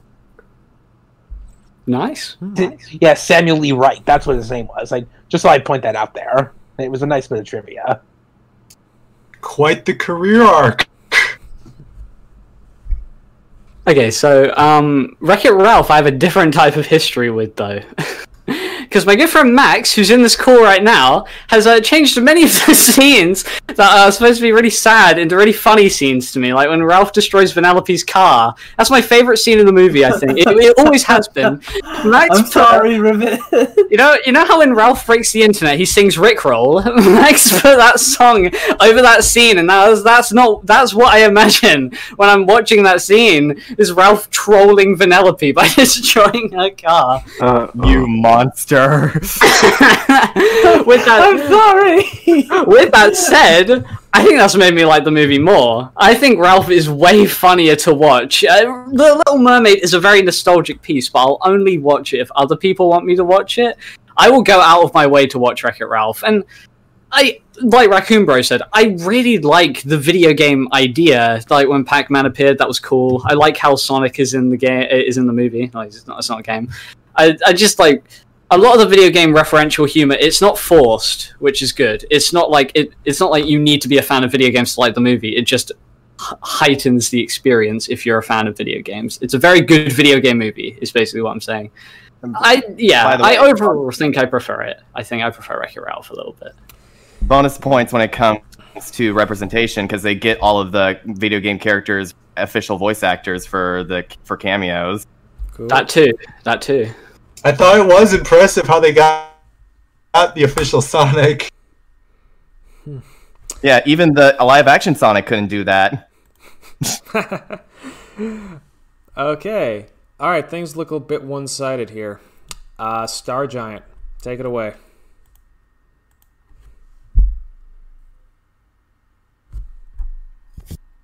Alright, so I think I'm probably gonna go with Little Mermaid on this one because the first Wreck-It Ralph movie is meh looking back, especially when you see Wreck-It Ralph 2 is significantly better. But we'll talk about Wreck-It Ralph 2 when we get to that. First, Wreck-It Ralph 1. I just find it a little generic. Like, it's nice that we get to explore the one video game world of Penelope's, but I feel like that's like the only real world we get to explore. Where for Wreck-It Ralph's world and Sergeant Calhoun's world, we get hints of something clever. We get hints of what their worlds are like, just basic stuff. But while Sugar Rush, we get to spend more than half of the movie there, and I kind of like that a little more than just the others. But for Little Mermaid, I liked it. It's a classic. I love the music. I love whenever Ariel goes above the ocean. I just think it's better animated. I mean, Wreck-It Ralph does have nice 3D animation, but I think Beauty and the Beast, Little Mermaid has more gorgeous one. And I love the undersea thing. I love it when the Simpsons parodied it more, honestly. Let's see what else makes Little Mermaid better. I guess it's kind of one thing it's hard to say, but that's good about Little Mermaid. It started the stupid "I want more" trope that princesses would be given. Though I liked it for Little Mermaid, and I liked how she gets to escape her abusive father. You know what I'm talking about. And I like the yellowfish. I just forget his name off the top of my head. Flounder. And I love the seagull. And the crab. I mean, I've probably seen Wreck-It Ralph many more times than Little Mermaid, but Little Mermaid is just more fun on flashback. Okay, that's all I got for that. All right, nice change of perspective. I'm sorry to burst your bubble, though, but we won't be talking about Wreck-It Ralph 2. That got eliminated in the first round. Yeah, never gonna give you up. Okay. Not the best movie ever. This is my first time on here, and I've never heard you guys before What's today the until my best of friend the introduced me to sequels? you. It's the pancake. But hey, no. The cat gets the milkshake. The bunny gets the pancake. Traumatized child in 3, 2, 1. I just want to hear the classic bop, the Slaughter Race song. That's all I want from a Disney movie, and they delivered. Is it wifey? It's actually Ralph, you idiot. It's Wi-Fi. Now you know. All right, we're getting off topic. Whiffy? Wifey? Actually, it's pronounced a waifu, Ralph. Ugh, getting off topic. Oh gosh. Ouija Prower, get us. Isn't back that on. what the server does? Okay, let's see here. Little Mermaid or Wreck-It Ralph? Let's hear. I like Under the Sea. That's a common theme. I also like Ursula as a character, but personally, I have to go with Wreck-It Ralph.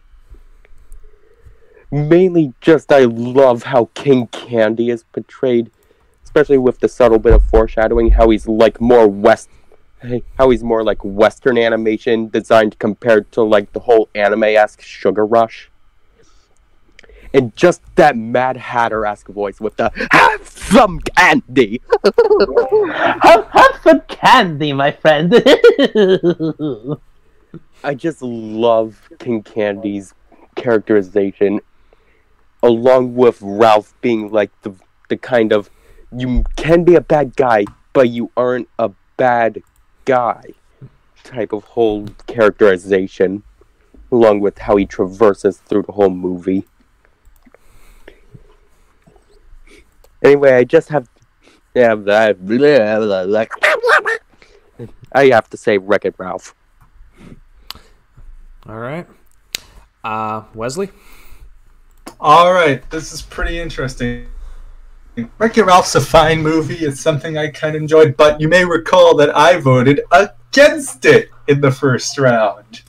Not necessarily for any fault of the own film, but because I just felt Melody Time was able to move me a little more.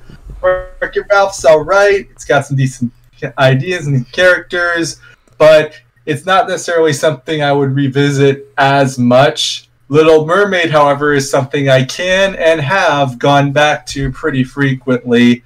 It just hits all the notes with the best songs. It's got Ursula, who is an awesome theatrical villain who gets Poor Unfortunate Souls, which is up there as one of my favorite villain songs.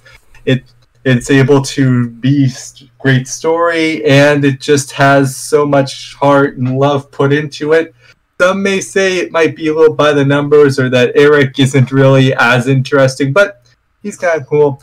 And with the discussion of Disney Kings we had on the Unfortunate Lost episode, Triton has a bit of an arc and is one of the better developed kings, and who's not intended as just plain comic relief.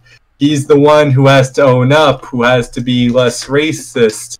And seeing him go through an arc alongside Ariel, that's kind of an interesting little twist. So we have two great characters on there going on that adventure. And overall, I just found The Little Mermaid to be a bit more moving and something I would have sooner rewatch. Wonderful commentary, Wesley. Yoda Jax, what say you? Okay, so I'm Wreck-It Ralph and The Little Mermaid. I'm gonna have to go with The Little Mermaid on this one. Like, The Little Mermaid, in my opinion, was the start of a brand new generation for Disney. When it was released back in 1989. Again, Beauty and the Beast, this was something that Walt Disney tried to adapt shortly after the success of Snow White. But he found it very difficult, and I find it interesting how when they brought back The Little Mermaid, back in the 80s, they used a couple of, Walt's ideas, so I don't know what those ideas were, but I'm glad that they brought it back here and there, and, when they made this new film, and songs are just fantastic. This is the first one where Howard Ashman and Alan Menken that pretty much started the Disney Broadway music. This is just really good here. The animation is spectacular. The whole underwater feeling of it, just gorgeous, even for its time. And the characters are all memorable. I love Sebastian, Ursula Flounder, Ariel, King Triton, and Ursula. Scuttle is probably the funniest character out of the comic reliefs too. Ariel, I think, gets way too much hate. I think she didn't give her voice up for a man. She wanted to give it up for she wanted to explore the world. It wasn't just for Eric. King Triton, like Wesley said, went through a great arc. And I'm willing to listen to his daughter and let her be happy. So I really love The Little Mermaid. Wreck-It Ralph, I think, is good. It's Jar Jar. I actually like the second one a lot more. The second one is one of my favorite Disney films. But Wreck-It Ralph, I think it's a good movie. I like Ralph's little arc of accepting who he is. I like a lot of the characters. I kind of want to them more if they went jumping around more with different video game worlds. Instead of just being in Sugar Rush a lot of the time. Again, it also kind of had the third act breakup, which is a cliche I never liked. It was Act 2 breakup. That's what I meant. And they also call it the anime buddy cliche or the 10-minute breakup. So that one later, but I still like I thought like King Candy was a great twist villain. Like the whole thing about him being built up, the whole thing with Turbo was like a legit great twist. Like and like that was good. Like, and the animation was great. I love the Pixels animation as it goes into the computer animation. I thought that was a great touch. But overall, like I feel like The Little Mermaid was a better movie. Like it started a new generation and like it's had a fun more experience with it. So The Little Mermaid gets my vote. Awesome. And Yoon, you join back in just in time because it is now your turn. Thank God. Hi. Yes.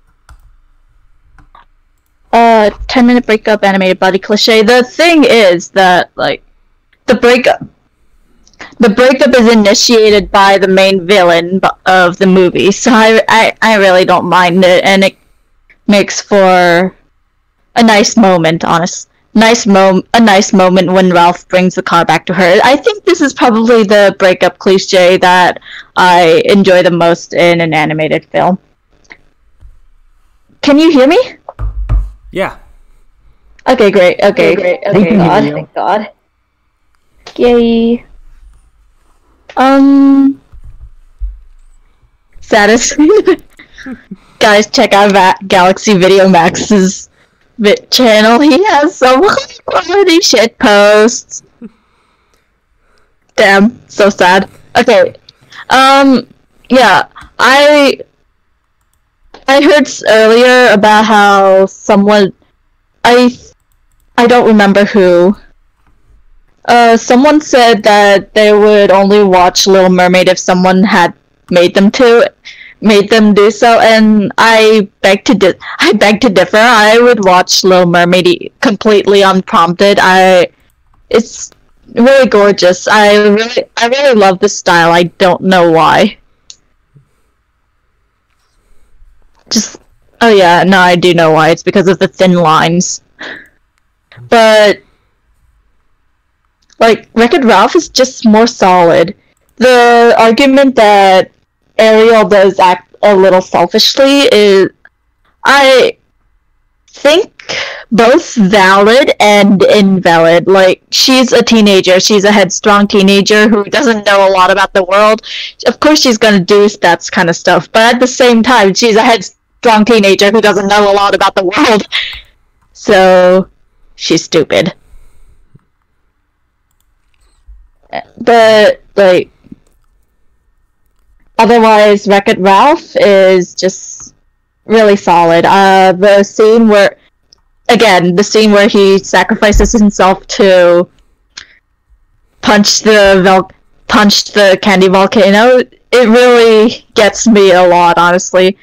And it's a genuinely good message. I love the side characters and Felix's. I forgot the gal's name. Their budding romance is simultaneously. Sergeant Calhoun. Oh shoot! I just heard myself. It's simultaneously really sweet and hilarious, and just like I can't really say a character that isn't likable or is dislikable but has a good reason for being so. So, yeah, my vote goes for Wreck-It Ralph here, even though The Little Mermaid is great. It's gorgeous, and I really like Ron John films, but I had to give it to Wreck-It Ralph. Okay. And, now I guess it's my turn. So, for me, this was absolutely no contest. Little Mermaid over Wreck-It Ralph any day of the week. I've said it before, but The Little Mermaid is pretty much everything that I could want in a Disney movie. Great characters, great music, good comedy, great emotional moments, fantastic villain. There's very little about this movie that I would change. Maybe the prince being a little bit more involved, but honestly, this is Ariel's story. It's her arc, kind of Triton's arc too. So the fact that Eric's a bit lacking in the personality department, I don't mind that.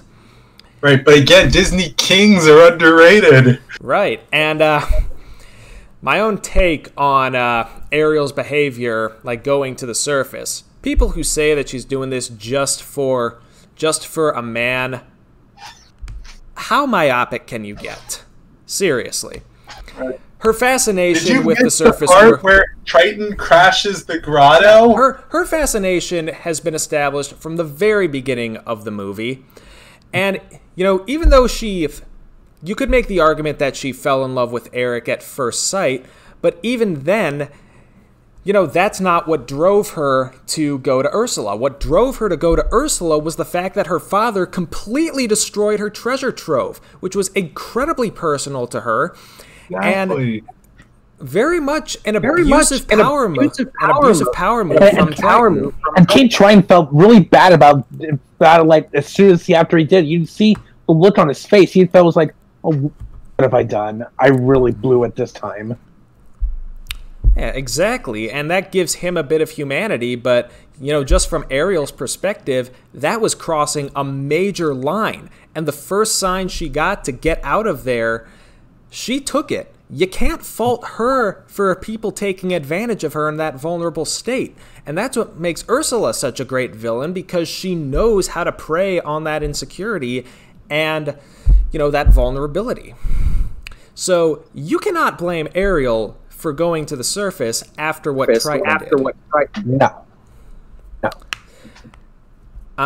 It's kind of pointless for me to talk about Wreck-It Ralph, though, because everything about it's already been said, and taking it into account, you know, the scene where Ralph destroys Vanellope's cart, that gets me in the heart every time. It's an awesome scene, good comedy, nice characters, but Little Mermaid, that is almost perfection. It's a good candidate for my top 5 overall. Yeah, it started the Disney Renaissance for a reason. Exactly. And every time I think of this movie, I think of parallels to an earlier Disney movie, but that's for future podcast time. Right.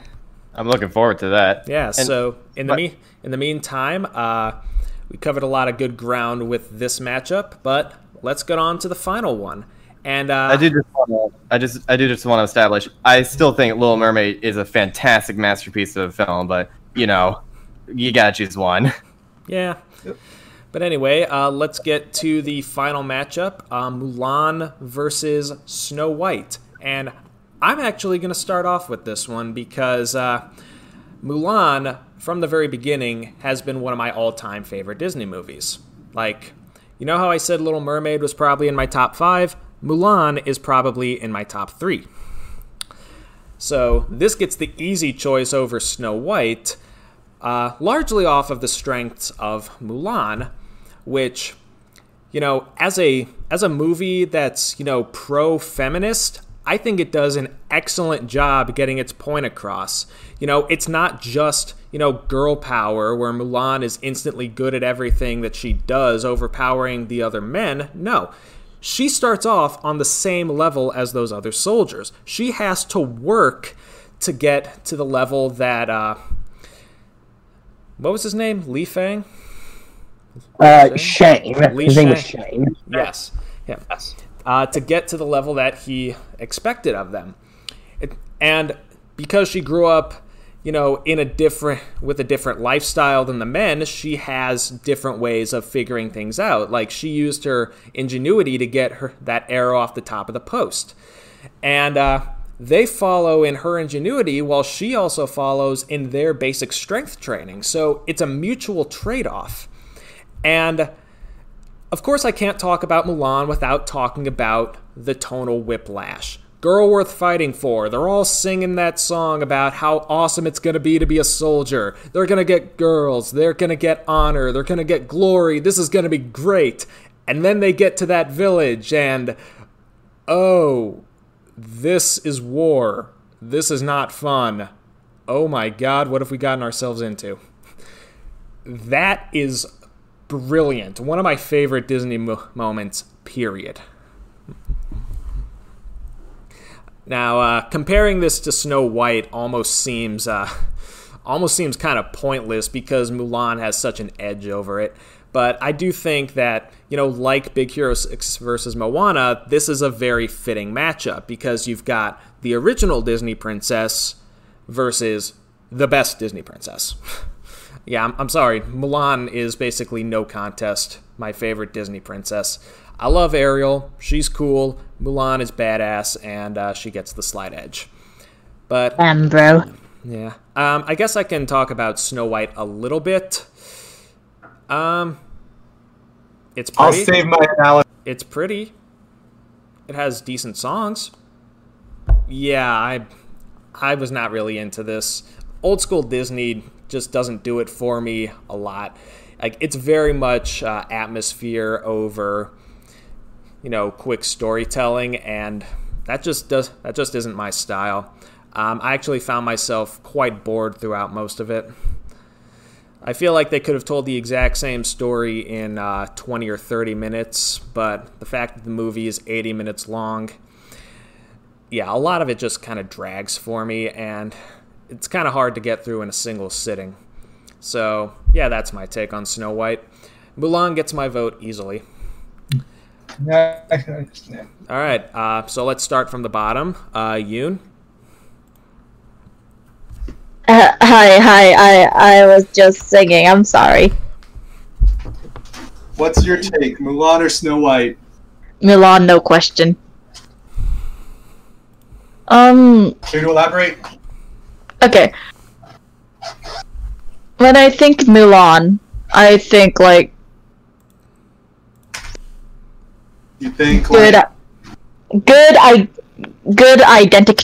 identity crisis, good music. It's not fully faithful to Chinese culture, but what's there I really enjoy. Snow White is kind of it's kind of a nothing. Well, honestly.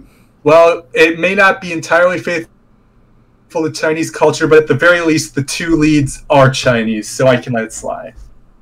Oh, yeah, true. A large majority of the cast is played by Chinese actors, with a couple of exceptions like Harvey Firestein and Eddie Murphy. And George Takei, who's Japanese.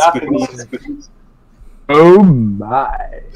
Okay, no, the whole Chinese Japanese thing is kind of a mess. It's like how people were upset over Naomi Scott being casted as Jasmine in the live action, but you know what, I'm gonna let it slide. It's kind of funny that you put Mulan and Snow White in the same poll, though, because, to an extent, their situations are complete opposites. Snow White is in a position where where she has 7 tiny men and one boring prince guy simping over her because she's pretty. And in Mulan, she's in a life or death situation where she's a woman in an all-male place, and she's looked down upon for, eventually looked down upon for being a woman in an all-male place. So it's yeah. And obviously, the latter is a far more interesting situation than just having 8 simps tailing you. But, yeah. Snow White's great. It's really quaint, and I love the quaint style, but you just can't beat the majesty of Mulan sometimes. And also, yeah. Actually, come to think of it, though, the only thing Snow White has over Mulan are the backgrounds. I barely remember any of the backgrounds in Mulan, I'm sorry. Alright then. So Mulan over Snow White? That is correct, and I'm sorry for my constant rambling. Yeah. Rambling's what we do here. Alright, Yoda Jax, want to give your take? Go for it. Thank you. And this one, Mulan versus Snow White and the Seven Dwarfs, I might actually have to go with Snow White and the Seven Dwarfs. I really love, it's definitely a film that, the more I think about it, I like it more and more as I get older. Because like it's interesting because this is like the first ever anime film ever made. Like I've been hearing more like during the production history of it, like it was taking like so hard to make that Walt Disney was like putting everything he could to make this movie, and like he sold his car, even mortgaged his house to get this movie made. Everyone thought he was crazy, but like he pulled through, and it was like a groundbreaking success that if it wasn't for Snow White, we wouldn't even have the animation that we would have today.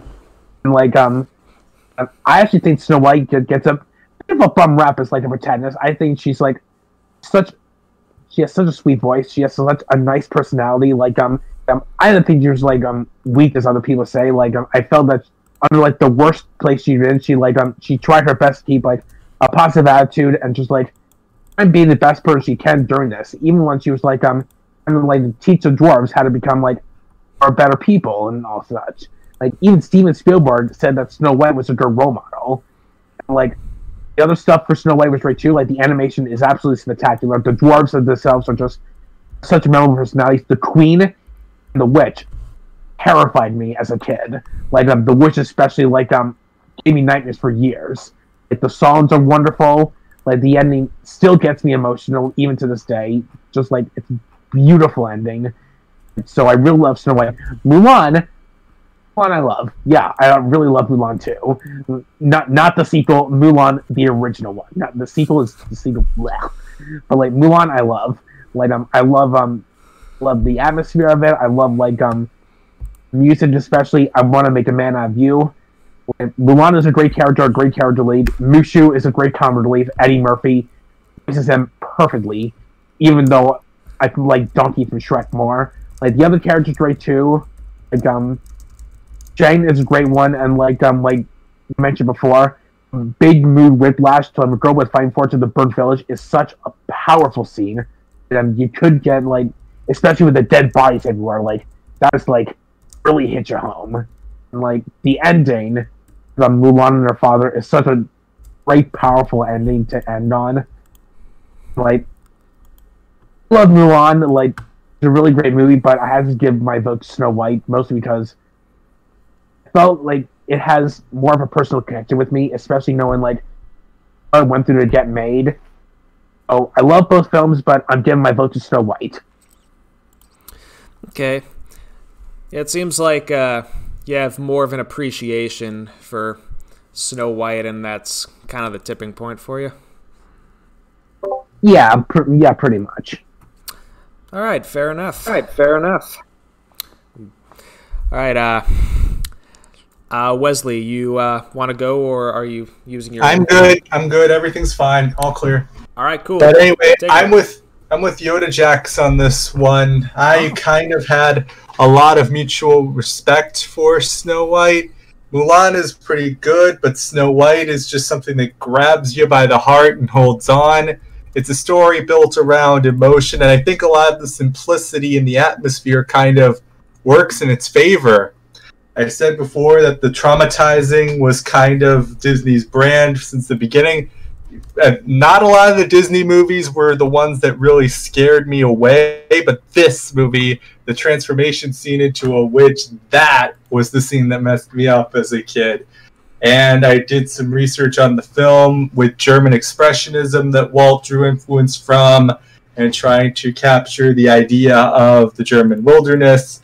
He was able to bring so much atmosphere. And honestly, I agree with Yoda Jackson saying that Snow White is not as much of a nothing protagonist as people think. She's spirited. She's keeps the ship running. She's not a freeloader. She's able to get the dwarfs to behave and shows appreciation for them. And the dwarves themselves, they're just hilarious. To think that they had 7 distinct folks and tried to give them all a personality, especially Grumpy. Grumpy has the big arc and is able to turn tail. He's the first to lead the charge against the witch at the end, and that just warms the heart every time. And I can kind of see how people would think it would drag and how people would not be invested in it, but remembering this is the first attempt, as how nobody had ever done an animated film like this before. It's a pretty good first impression, and it just hooked me a lot more. Mulan has its emotional moments and its emotional curve too, but I kind of gave the edge to Snow White for a lot of the same reasons Yoda Jax did. All right, fair enough. Ouija, anything to add? Oh, sorry, I was just finishing up in our piece. Let's hear. No, sorry, that was the last round. Stupid mind. Anyways, Mulan and Snow White, right? Yes. Okay. I like both the movies. I'm just a big Disney fanatic. But I really have to put Mulan over Snow White because I really love the whole part of showing up at the war and then, like, no musical numbers happen after that scene, just to show the severity of what war is. And I also like the joke thrown in with dishonoring your cow. Classic. Sorry if I cut off, I'm using push to talk and my finger slips sometimes. It's alright. But yeah, I also like the music in Snow White too, with the silly song and Whistle While You Work. Those are just classics. But I just really have to stick with Mulan. I really like Mushu. Yeah. Anyway, my vote is Mulan. The end. I like dishonoring the whole family. That's my favorite. Dishonor on your whole family. Quick and write this down. Dishonor on you. Dishonor on your cow. Dishonor on your cow. Can't believe I missed that in my commentary. Shame on me. All right, Star Giant. I go with Snow White because it's literally the first animation I've ever seen. I saw when I was 1 year old in 1997 with my grandfather, who got me into animation. Unfortunately, he passed away like 3 years ago, but I still remember that. Well, I've been told that story a lot, but I guess it's the first thing I've ever seen. But I always love it because it was fun, and, you know, Walt sold his car and his house, and I loved the chalk animation it was used, and Snow White is so cute, and she's probably the nicest of all the Disney princesses, even to this day, to the point that in Wreck-It Ralph 2, she was the only princess that wouldn't attack Penelope. Mulan's fun too, but actually I don't have much to say bad about Mulan. I just don't find it as fun. Or maybe it's just because the sequel kind of ruined some of the characters. Cough. Mushu. Ooh, I had a nasty cough there. Yeah, we don't talk about that. But seriously, though, my vote is definitely going to be for Snow White, but it's one of those closer ones. Fair enough. Because it's the first movie I've ever seen. It's nostalgic to me. It's probably one of my favorite movies of all time. Yeah, I feel that way about a movie later on down the line. But we'll get there when we get there. In the meantime... I don't have anything... the dwarves are just fun, and I love the evil queen stepmother. And I think that's all I'm going to say for here. Okay. So, do you like the evil queen stepmother or the evil queen?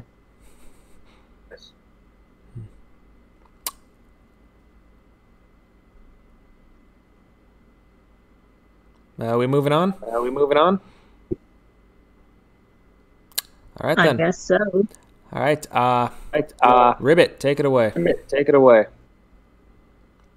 Okay, so I'm going to cut Snow White some slack here. Is it possible that the person who's echoing could... Thank you. Snow White thrives off of its simplicity, in my opinion. It comes from an era where having such a simplistic story and having characters that aren't super duper deep was fine. And I think that adds to the charm of it. Disney would eventually start poking fun of itself in that regard, but there's still like there's still something there. The fact that it's so simple. I really like that. With that said, Mulan is my favorite Disney movie, so I definitely have to go with it. Not counting Pixar, it's my favorite Disney movie, so I definitely like it more than Snow White. Snow White actually has my favorite design out of all the Disney princesses, but Mulan has basically everything else over it. I guess the villain is arguable. They're both pretty one-dimensional, not particularly groundbreaking villains, but it lies in the protagonist. I think Mulan has a much stronger heart than Snow White does. Snow White, I don't think she's a bad character. I just think she's a very simple character, one that's hard to identify with. Mulan still strikes a chord with a lot of people, and I really appreciate its morals of power and how looking down on people because of their gender is a silly thing to do.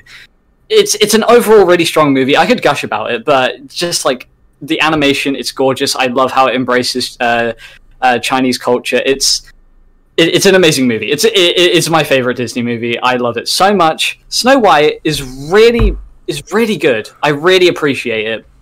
But Disney improved over time, and I think Mulan is a textbook example of which ways they improved. Snow White is good as an appreciative piece, rather than the sort of piece that I'll watch and love every single time more than the last, which is what happens with Mulan. I love Mulan more than when I first saw it.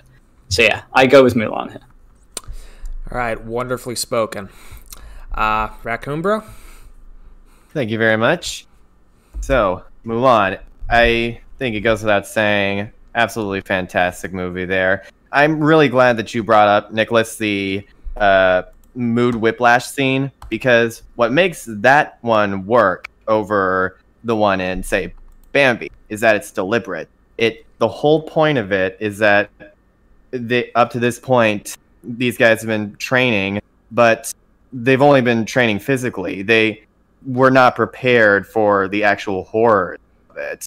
And that's what makes it actually fit, as opposed to being like, what is happening right now? What am I supposed to be feeling? You know what you're supposed to be feeling, and they want you to feel that way. Mulan has fantastic side characters.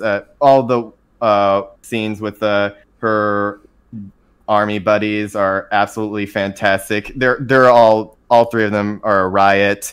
Mushu, I think, is a really great way for Eddie Murphy to just go all ham, and he's a funny character, and but he also feels like a really great emotional support, because even though he's mostly there for selfish reasons, it actually feels like he legitimately cares about Mulan. Like in certain scene, like in the scene where it's her first day and he's psyching her up like he's an overprotective mother. Like, all right, now you're going to go out there. Don't look at anybody funny and don't be mean to anyone unless you need to. So in that case, kick their butt. I think the only scene that I probably have a problem with is that she totally would have aced that test at the beginning if her grandmother didn't put that cricket in her pants. Like, the cricket like messed everything up. That was not her fault at all. But whatever. And but the scene that hits me the hardest is when she comes back home and gives her father the sword. And the whole point of it is that she wanted to bring honor back to her family. But when she gives it to him, he simply sets the sword aside and hugs his daughter. And that makes me so happy, because he still loves her and he just wanted to see his daughter again. And just talking about it right now makes me emotional. And so yeah, Mulan, it's hard not to love that movie, and which is why it's hard comparing it to Snow White. Snow White, I have so much respect for. I love how it essentially created the animated film medium. It set the bar. It helped lay the groundwork for movies to come, and I respect it so much for that, which is why I'm so angry whenever people just make fun of it and treat it like this out-of-date piece that we've evolved so far beyond, and completely forgetting that we probably wouldn't be where we are today if it didn't exist. And it deserves so much love and appreciation for that alone. and like you guys said, the characters in it are all deceptively charming because you go into it expecting, oh, it's a simple movie. The characters are probably going to be boring, but they all have unique personalities, especially Grumpy, the part where he actually has a real character arc. And so, yeah, Snow White, respect the heck out of it. I love what that movie set the bar. And Mulan, it's got to have my vote because Snow White set the groundwork, Mulan perfected. And that's how I see it. Yes, it's like Snow White walked so Mulan could run. Yeah, yes, kind of exactly. Fair enough. All right. Snow White walked so everything could run. I mean, it set the bar super high, so it could only be topped by Disney itself. Yes, that's a great way of putting it. Yeah. All right. Keen, got anything to say? I've not got much to add because basically everything I've been thinking has basically been said. Mulan is an incredible movie. I respect Snow White for what it did, but I prefer Mulan. All I can say is I think I prefer the evil queen as a villain to the one in Mulan. But that's all I can really say. Mulan is incredible. One of my favourite movies ever. And Snow White, while I do love it, it's just nothing compared to Mulan. All right, cool. Galaxy, take it away. Okay. So I definitely respect Snow White, like we've all been saying. It's a very respectable movie. But I do think, like, Mulan is definitely the... it's more evolved as a Disney movie because it got made later. Snow White is... it's still really good, but it's like, it is more paper thin. There's actually a lot of filler, I noticed. Like, there's a pretty elongated moment where, like... I think they're washing their hands. I think that's a song that happens about washing their hands, and that sort of bores me. Well, nothing in Mulan really bores me. It's just really good and solid, and I really love Eddie Murphy as Mushu. Yeah, they do a lot of really good stuff in this movie, and the music's really good. I like it more than the music in Snow White, and I think Mulan is just a better movie overall. But Snow White, I respect it for starting everything. But that's all I can really say about this. Okay. And let's end this discussion with Ducko. All right. I have to echo a lot of sentiments here. To me, my feeling might not be this drastic, but I guess think of like Steamboat Willie in comparison to like Gravity Falls or Gargoyles or DuckTales or something. I don't know, but like, yeah, that's basically what I'm sort of thinking here. Mulan, like Snow White, it's good and it's historically important. It's a very big thing for Disney and animated movies in general.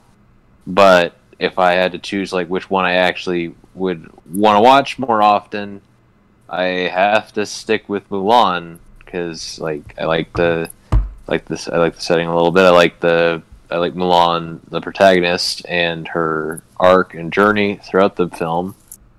And they both have a good supporting cast. They both have the villains are both kind of just regular, pretty much. But like I feel like in Snow White, there's a little bit more to it, and like in terms of like being memorable in comparison, and it's also a little bit more excusable. But other than that, overall, I would have to give the edge to Mulan just in terms of like what movie I would want to watch like now.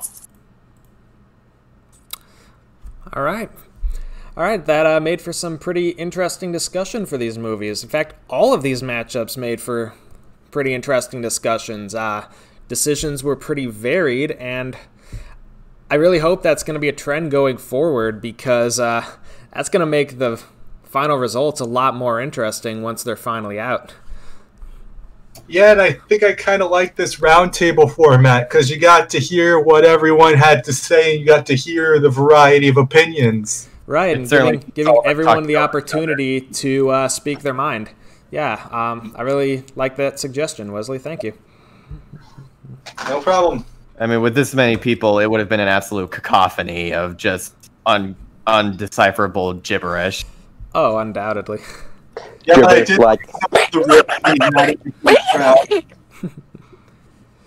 Right. So yeah, I think this is a good place to wrap it up. Thank you, everyone who joined me for joining me. And you'll check to see if you did it right this time. Thanks for letting me join. So, like, go ahead and be a part of us. I'd be happy to join it again.